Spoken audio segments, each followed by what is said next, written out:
Aí, ótimo, né? Que bom que deu certo. Meu irmão, prazer estar com você aqui hoje. Poder te ouvir, poder deixar os nossos seguidores ouvir essa mensagem maravilhosa de extrema importância para a nossa nação. O que Sim, esses monstros querem fazer com a nossa nação está repreendido, acredito na história. Só antes que o relator dessa PEC de número 23 é o Hugo Mota, que é do sim. Partido Republicano. Então, lembrando a todos que o Partido Republicano é um partido que é da Igreja Universal. Vamos ver como é que a bancada evangélica vai votar essa pauta, que é contra o povo, para destruir a nação brasileira. Mas, irmã, fica com a palavra. Fala com o nosso povo. Obrigado pelo carinho e atenção de todos. E ouça essa varoa, por favor. Fatorelli, com a palavra, minha irmã. Sim, boa noite, né, a todos os seguidores do seu canal. Te agradeço por dar apoio a essa luta, né, que a gente quer barrar esse esquema, que vem aí com muita mentira.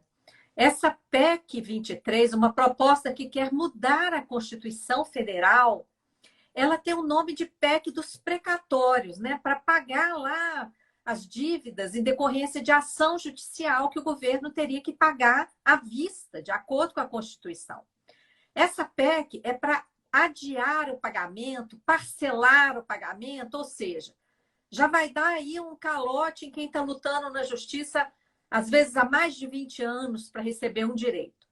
O que fizeram nessa PEC? Colocaram nela uma matéria completamente estranha ao tema dos precatórios. E colocaram depois que o texto já havia sido analisado na Comissão de Constituição e Justiça, uma comissão de parlamentares que olha a parte legal.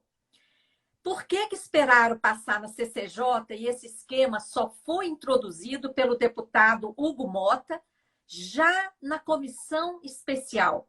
Ela já tinha passado na CCJ. Um esquema como esse jamais passaria pela CCJ. E o risco que nós estamos correndo é enorme, porque um escândalo, para explicar bem resumido, depois na página da Auditoria Cidadã tem outros vídeos, os seguidores aqui do deputado Cabo Daciolo podem acessar lá na página auditoriacidadã.org.br, nas nossas redes sociais. Olha só, gente, esse esquema, nós vamos continuar pagando os impostos na rede bancária. E quem mais paga imposto no Brasil são os mais pobres. É a classe trabalhadora. Rico não paga imposto, não. Rico, igual Paulo Guedes, Roberto Campos Neto, presidente do Banco Central e ministro da Economia, bota o dinheiro lá fora, no paraíso fiscal, e não paga imposto, não. Eita. Nós é que temos o imposto recolhido lá na fonte, já vem na fonte da nossa aposentadoria, no nosso salário. Esse dinheiro é recolhido aos bancos. Se esse esquema for aprovado, esse esquema vai vazar antes de ser enviado aos cofres públicos. Então, Cabo Daciolo, o pobre vai ser lesado 3 vezes. Primeiro, porque o pobre é que mais paga imposto. Segundo, o pobre é que mais precisa de serviços públicos. Se não tiver serviço público de educação, de saúde, de previdência, a pessoa que é mais empobrecida, ela não tem como pagar esse serviço privado. Ela vai Só, ficar sem, ela vai só, ficar excluída. só uma pergunta, Fatorelli. Hoje o governo falando de privatização de Petrobras, de Eletrobras, de Correio. E aí você pode também passar para todos que estão nos ouvindo como é que funciona esse esquema de securitização? Que eles criam uma empresa, pode falar da criação de uma empresa estatal, como é que eles fazem isso? Sim, foi muito importante você ressaltar isso, porque nós estamos perdendo empresas estratégicas, lucrativas, empresas que nenhum outro país coloca à venda. Quem tem empresa de petróleo não coloca essa empresa à venda de forma alguma. Aqui, o Brasil está rifando, está esquartejando a Petrobras, já foram vendidas refinarias, distribuidoras, estão esquartejando e vendendo aos pedaços. Por isso que a gasolina que vocês pagam está no preço que está, por isso que todos os produtos estão afetados pela inflação provocada pelo aumento do frete, dos combustíveis, etc. Enquanto a gente está perdendo essas empresas, como a Petrobras, a Eletrobras, Serpro, Dataprev, Casa da Moeda, etc., esse esquema cria uma nova empresa. Uma empresa recém-criada simplesmente para emitir papéis financeiros, derivativos, ou podem ser chamados de debêntures também, ou recebíveis, como está escrito lá no texto da PEC 23. Eles escreveram lá recebíveis de dívida ativa. Aí tem uma pegadinha, porque a dívida ativa são aqueles créditos que o Estado tem para receber, grande parte incobráveis, porque a empresa já faliu há muito tempo, já desapareceu, o sócio já morreu às vezes, não deixou bens. Então, é aquele crédito que o Estado não vai conseguir cobrar. Olha só, estão colocando isso lá no texto da PEC para enganar, para dar a impressão de que essa PEC ajudaria a receber esses créditos de dívida ativa de difícil arrecadação.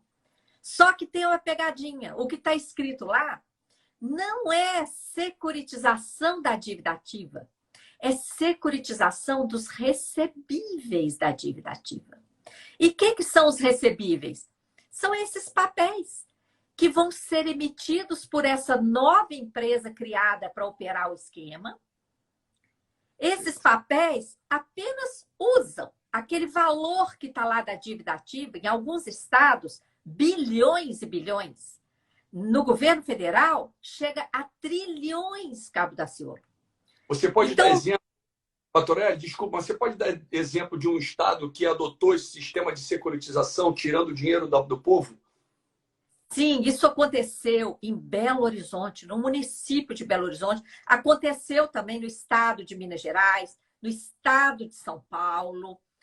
Só que o caso de Belo Horizonte, no caso do Piauí também, estado do Piauí, tudo de forma ilegal, fraudulenta. E com essa PEC, eles querem referendar isso.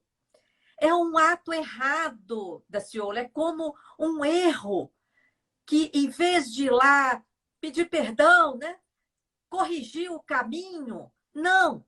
Olha o que estão fazendo. Querem transformar esse erro em regra para essa podridão se espalhar. O caso de Belo Horizonte, do município de Belo Horizonte, é emblemático, porque lá houve uma comissão parlamentar na Câmara Municipal para investigar o esquema. E nessa comissão nós tivemos acesso a mais de 10 mil páginas de contratos, aditivos, pareceres, escrituras, uma parafernália que é criada para confundir bastante o esquema, que nada mais é do que um esquema de desvio dos impostos que pagamos. Para esconder isso, cria uma arquitetura financeira complicada e milhares de páginas de documentos. Nós investigamos tudo aquilo, assessoramos voluntariamente, gratuitamente, aquela CPI da PBH Ativos SA em Belo Horizonte. O nome da empresa lá é PBH Ativos SA. E o que nós descobrimos? Nesse esquema, os papéis emitidos foram de 230 milhões de reais. E ofereciam juros de 23% ao ano. O banco que organizou esse esquema lá, que instalou esse esquema em Belo Horizonte, foi o Banco BTG Pactual SA. Desculpe cortar aqui, só para lembrar a todos que o BTG Pactual, um dos fundadores desse banco, é o senhor Paulo Guedes, o espião Paulo Guedes, que está entregando toda a nossa nação e que quer entregar agora fluxo de arrecadação dos impostos da população brasileira para a mão dos banqueiros. Quer meter a mão antes de chegar no orçamento. Porque a lei orçamentária, na verdade, é que protege, não é isso, Patorelli? Não é o caso? Não é por aí? Exatamente. Olha, a lei orçamentária, nós temos lei orçamentária no âmbito dos municípios, no âmbito dos estados e a lei federal. Em cada âmbito desses é o poder legislativo. No caso dos municípios, a Câmara Municipal é que vota a lei orçamentária, quer dizer, todos os impostos que pagamos pela Constituição, não podem ser desvinculados. Tem que chegar ao orçamento para serem destinados de acordo com a lei orçamentária. O que esse esquema faz? Os impostos que pagamos, a PEC 23 está desvinculando. O deputado Hugo Mota criou lá um parágrafo 7º que fala aquela proibição de vinculação que está lá no artigo 167, inciso 4, não se aplicaria mais ao esquema da securitização. Olha que absurdo. E no artigo 8º, no parágrafo 8º, ele dá aquela enrolada lá de que só crédito de difícil arrecadação, de dívida ativa, quer dizer, isso aí é uma enganação, porque isso aí vai ser só a base para a emissão dos novos papéis. Aquela dívida ativa vai continuar onde sempre esteve, sendo cobrada por auditores, por procuradores, enquanto que esses novos papéis emitidos por essa empresa criada para operar o esquema tem outro caminho totalmente diferente. Eles são vendidos ao mercado, são papéis novos, vendidos ao mercado. E como é que eles são pagos? São pagos com esse desvio dos impostos que pagamos. Os impostos que pagamos, em vez de chegar ao orçamento e serem destinados de acordo com a lei orçamentária para educação, para saúde, segurança, previdência, assistência, tudo que o povo precisa, não. Os impostos que pagamos, se essa PEC for aprovada do jeito que está, o dinheiro vai cair numa tal de conta vinculada a esse esquema, e dessas contas vinculadas, o dinheiro vai vazar para os investidores que compram esses papéis antes de chegar ao orçamento. Autorélio, só uma pergunta também para os nossos ouvintes. De que forma eles podem ajudar agora nesse momento? Primeiro, poder dizer que nesse momento está tendo agora no Congresso, estão debatendo a pauta, vão debater a pauta da PEC de número 23, que a priori vem com o nome de precatórios, mas na verdade, por estar aí, entra com essa PEC dos precatórios, eles entram também com o Auxílio Brasil, dizendo que é para poder trazer o recurso para o Auxílio Brasil, aquilo tudo, sendo que nós sabemos que 22 milhões de brasileiros vão deixar de receber o auxílio emergencial. Apenas 17 milhões vão ficar recebendo esse valor, certo? E aí eu queria que a irmã pudesse passar agora para os nossos ouvintes de que forma eles poderiam ajudar nesse momento para que essa pauta não viesse passar. Porque esse é o maior objetivo nosso aqui agora, é pedir que todos os brasileiros, todos que estão nos ouvindo, que nós possamos estar unidos para salvar a nossa nação. E, paralelo a isso, dizer também que poderíamos também, para estar salvando a questão do auxílio emergencial, por que não edita uma MP? Uma medida provisória agora com crédito extraordinário para bancar isso. Ou então, né, por que não? Né? E outras possibilidades que a irmã pode jogar aqui para todos nós, mas poder alertar para quem está nos ouvindo de que forma eles podem nos ajudar agora, de que forma eles podem ajudar o Brasil nesse momento.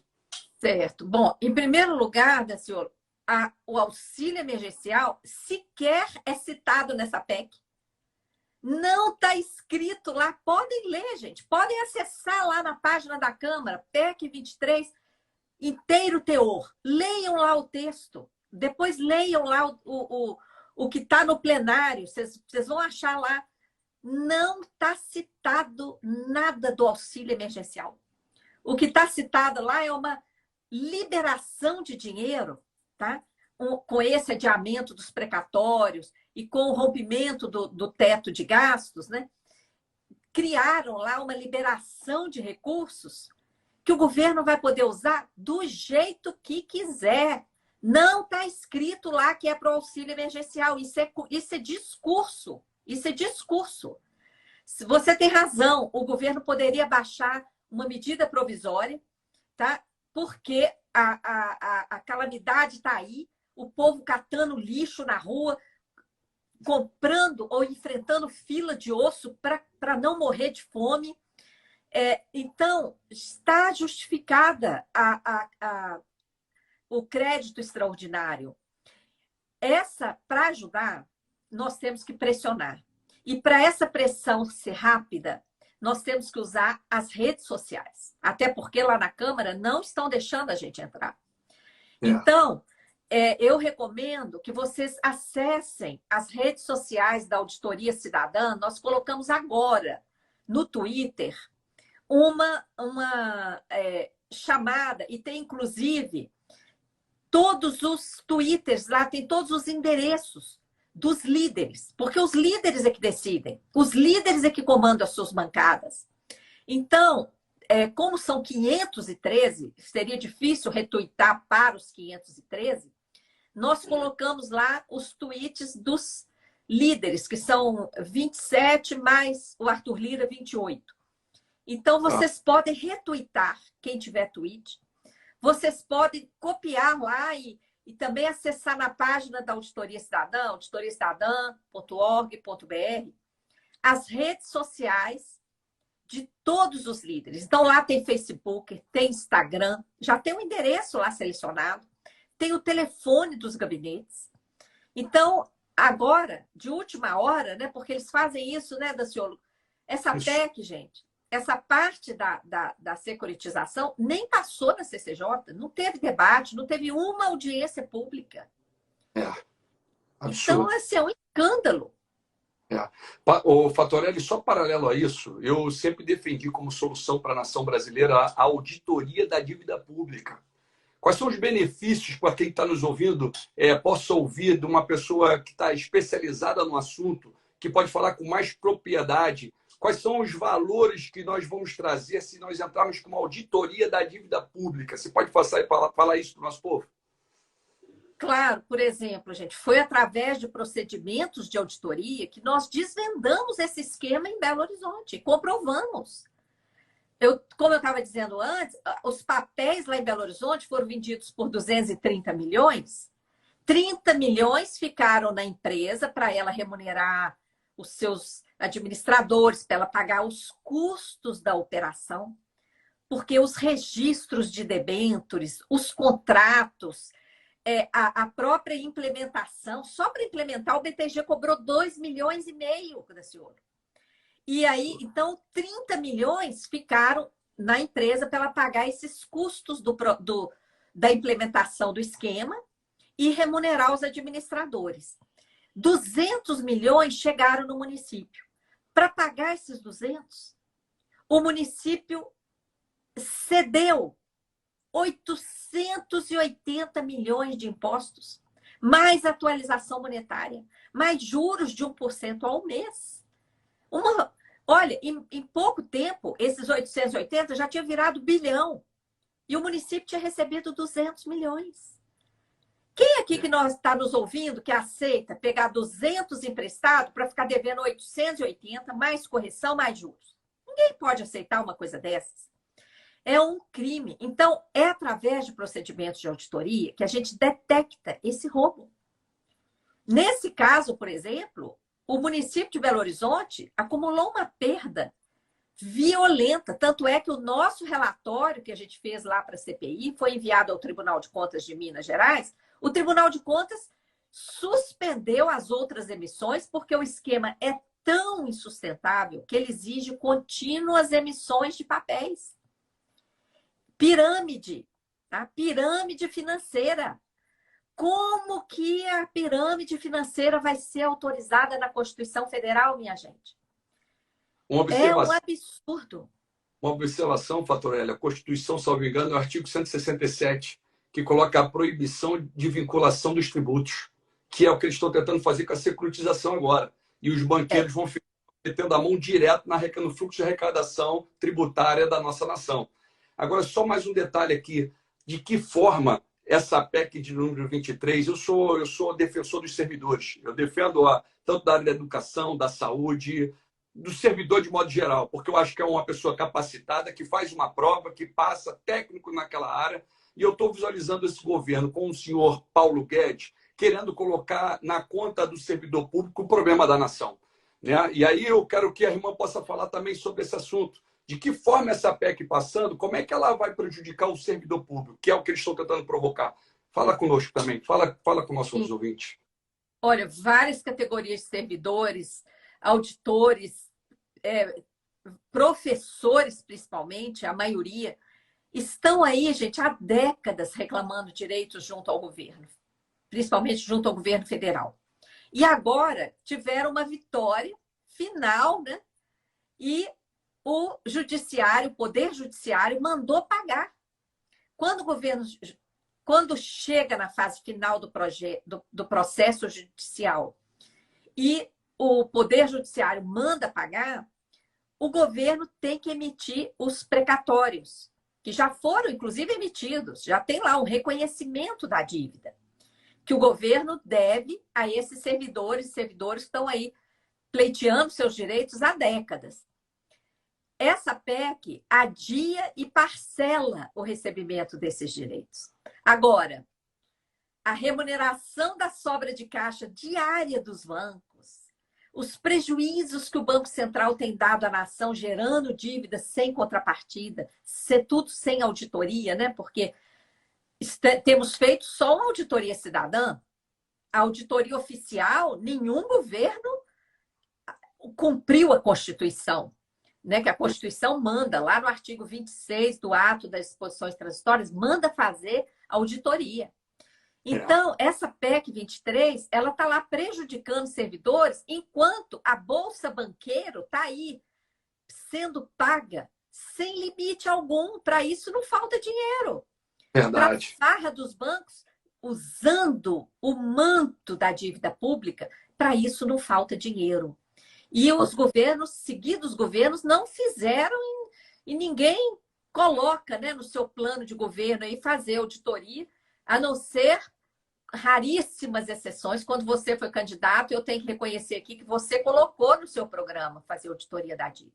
Perfeito. É o caminho, eu creio que é o caminho. E até poder colocar também, Fatorelli, a política monetária do Banco Central, que compra a sobra de caixa dos bancos. Você pode falar sobre isso também? Acho que é importante. Sim, isso é um escândalo, porque o Banco Central remunera os bancos do dinheiro que está ali depositado, que não é dinheiro dos bancos. Todas as pessoas que estão nos ouvindo aqui, que têm conta bancária, o seu dinheiro está lá no banco, entra nesse cálculo aí da sobra de caixa. São cerca de 2 trilhões, arredondando, Tassiolo, 2 trilhões de dinheiro depositado nos bancos. Esse dinheiro, o banco tem que separar só o pedacinho que é o do chamado depósito compulsório, que ele tem que depositar e deixar reservado para dar segurança ao sistema. O resto, 1,5 trilhão, ano passado, em setembro, chegou a 1,7 trilhão, é sobra de caixa, é dinheiro que deveria retornar para toda a sociedade a juro baixo. Porque se a empresa tem acesso a crédito com juro baixo, ela vai aumentar, ela vai ampliar seu negócio, ela vai gerar mais emprego, novos empregos serão gerados, mais pessoas terão coragem de abrir empresas, famílias realizarão seus sonhos. Agora, com juro alto, fica tudo amarrado, não é? Então, o Banco Central estimula o juro alto no Brasil, por quê? Esse dinheiro nosso que está nos bancos e que deveria retornar para a sociedade a juro baixo, o Banco Central aceita que os bancos depositem lá e paga juros para eles diariamente. Com que dinheiro que o Banco Central paga juros diariamente aos bancos? Com dinheiro do Tesouro Nacional, dinheiro que deixa de ir para a educação, deixa de ir para a saúde, para a ciência e tecnologia, etc., vai para remunerar banco. E absurdo. Absurdo. E poder frisar aqui, ó, o senhor Paulo Guedes pegou as empresas dele e colocou lá em paraíso fiscal. Isso é banqueiro, querendo beneficiar bancos. Ele está por trás da questão dessa fraude, da securitização que está aí escondidinha nessa PEC 23, está passando despercebido. Porque você liga a televisão, você só observa o jornal, televisão, só fala-se do Auxílio Brasil, só fala-se da PEC do precatórios e fala do teto. E, em momento algum, eles falam do jabuti que está dentro dessa PEC, que é a questão da securitização. Então, nós estamos aqui trazendo esse alerta para vocês que estão nos ouvindo, para que venha nos auxiliar e ajudar a nação brasileira, que tem esperança sim, permaneça com fé, com esperança, tem solução. Precisamos lutar. O Brasil é maravilhoso, é muito rico. Fatorelli, nós temos uma sobra de caixa, nós temos um depósito de caixa no valor de mais de 4 trilhões, não é isso? Pode falar isso para o povo também? Faça isso para o povo, que dinheiro é o que mais tem na nação. Sim, porque além desse dinheiro todo que está nos bancos e que poderia estar irrigando a economia brasileira, a juro baixo, não é? Nós temos quase 2 trilhões em reservas internacionais lá fora. Agora que o dólar subiu, dá mais de 2 trilhões. É. Temos mais de 1,5 trilhão na conta única do Tesouro. Agora, nesse momento, Daciolo, nós temos cerca de 5 trilhões em caixa. Em caixa! Investir no Brasil. Podendo investir no Brasil. Então, entendeu? Então, é um escândalo. A nossa realidade é de abundância e nós estamos sendo submetidos a um cenário de escassez. E esse cenário é fabricado por essa roubalheira que deixa o dinheiro parado, esterilizado lá no Banco Central, rendendo juros só para banco. Usa o nosso orçamento para remunerar sobra de caixa dos bancos, para garantir a variação do dólar, para privilegiados sigilosos. Isso é outra coisa. Por isso que não autorizam auditoria. Você perguntou quanto que a auditoria ia trazer para o país? Olha, Daciolo, de cara, nós teríamos esses 2 trilhões circulando na economia que já estão lá.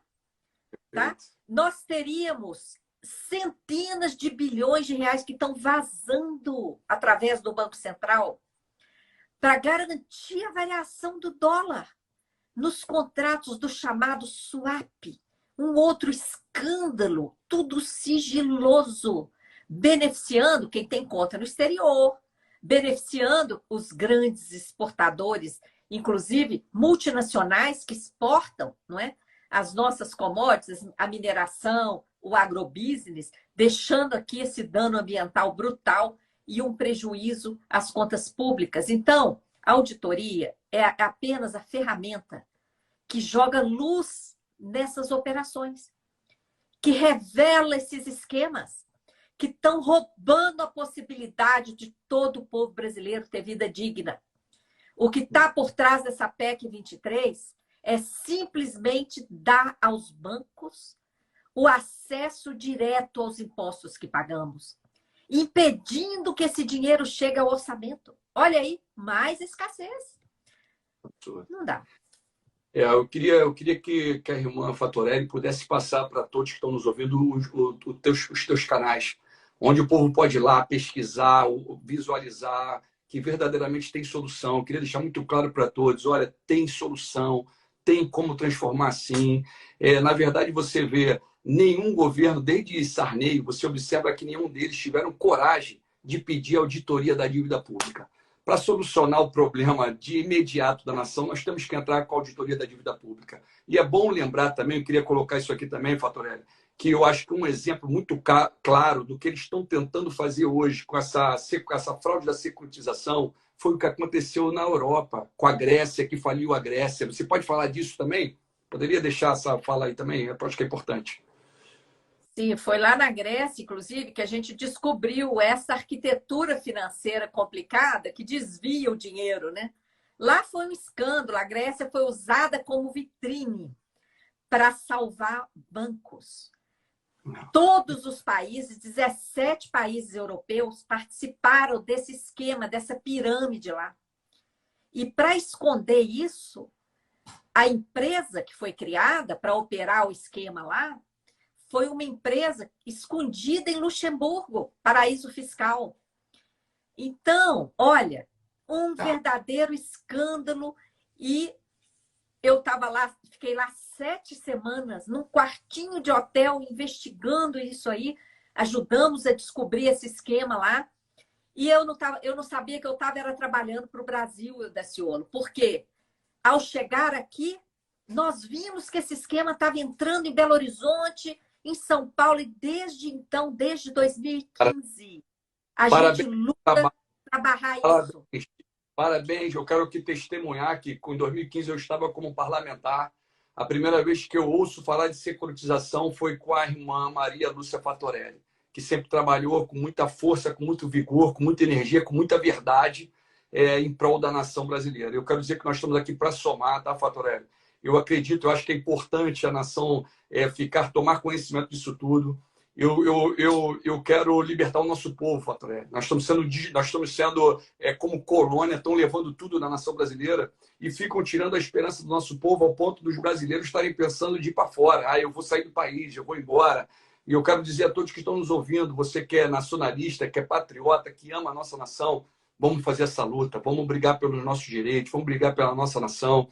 Eu quero frisar que o tema de hoje é a PEC de número 23, para que você possa dizer também não para a PEC de número 23, que possa cobrar das autoridades. Quero voltar a dizer que o relator dessa PEC é o Hugo Mota. O deputado do Hugo Mota é do Partido Republicano, é um partido que é da base da Igreja Universal, que dizem ter princípios divinos de Deus, que estão pregando o amor, que estão pregando o amor ao próximo, o cuidado ao semelhante. Então, que tirem tudo isso da pauta, que venham tirar essa atrocidade da securitização da pauta, que vem escravizar a nossa nação, vem entregar a nossa nação. Com isso, vai abrir um caos ainda infinitamente maior nas finanças nacionais. Eles vão abrir a oportunidade de entregar, já estão falando até de privatização da Petrobras. Pô. Eu sou contra a privatização da Petrobras. Eu acho que a Petrobras é a mola propulsora do crescimento da nação brasileira. Assim como a Eletrobras, assim como o trabalho do Correio é importantíssimo para o interior todo do nosso país, assim como é importante, é de extrema importância. É como nós estivéssemos colocando uma famíliazinha humilde, nós temos ali uma galinhazinha para colocar os ovos para que nós pudéssemos nos alimentar, e você vai e vende a galinha. Você entregou a galinha, acabou tudo. Entendeu? Eu quero falar isso para vocês. Acreditem, confiem.